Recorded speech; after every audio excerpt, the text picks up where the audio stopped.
Hello there, kia ora, and welcome to this week's news. The worst people you know are celebrating this week since, in the United States, former garbage truck driver and McDonald's fry cook Donald Trump, seen here with a Kamala Harris voter, became the first felon elected to be President of the United States. In response to the news, America's closest neighbors, Canada and Mexico, have decided to build a wall and make the United States pay for it. President elect Trump has already named his chief of staff his former campaign manager, Susie Wiles. And because they can't read, Trump's New Zealand based supporters were shocked that he would pick a noted microbiologist who has worked with Cinder for the role.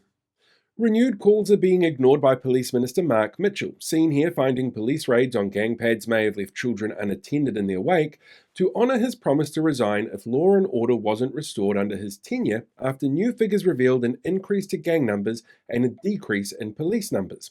Police announced an increase of around 90 new gang members to the watch list that they have, with the loss of about 80 police.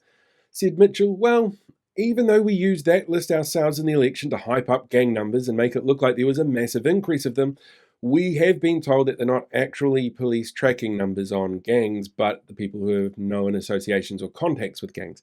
But the fact that voters didn't care when we did that means we can get away with it now. Children's Minister Karen Chow, seen here storming out of an interview in anger with Tova O'Brien when asked if children in boot camps would have physical force used against them, has this week admitted that Cabinet has agreed to allow instructors at boot camps to use physical force against young people in the boot camps, making the instructors the second group behind the police to be permitted to use physical force in the line of their roles.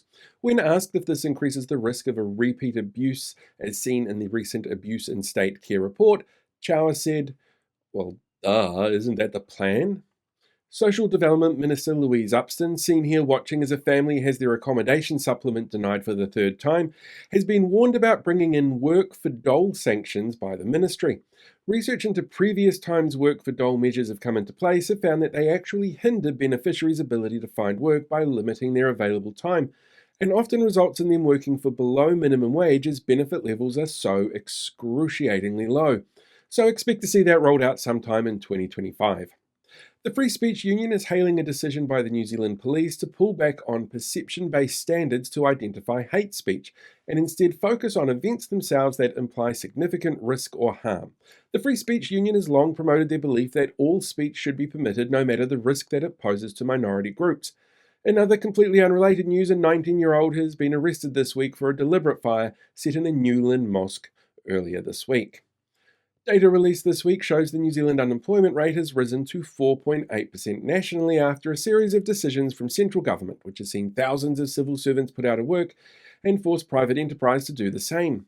The impact was seen more in places like Tāmaki Makaurau, Auckland, where the rate was sitting at 5.2%, and Māori, Pacifica and young people were disproportionately represented in the new numbers.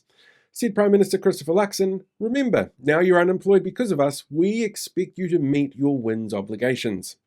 The ACT Party are this week celebrating a global interest rates decrease which impacts New Zealand consumers, having reached a 2-year low, helping, they say, to ease the cost of living crisis. In other completely unrelated news, Stats New Zealand this week announced the cost of living has increased 3.8% over the past 12 months. The main drivers for these increases were interest payments, rent payments, insurance payments, and the increased property rates and council service costs.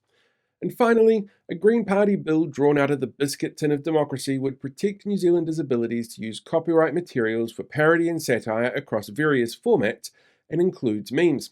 This bill is essentially an updating of our current privacy laws to match those of international standards. Said MP Kahurangi Carter, if it passes, big companies won't be able to sue artists for being cool and funny. And this should garner support from across parties, because worrying about being cool and funny is definitely not something that bothers the current coalition government. And that is this week's news.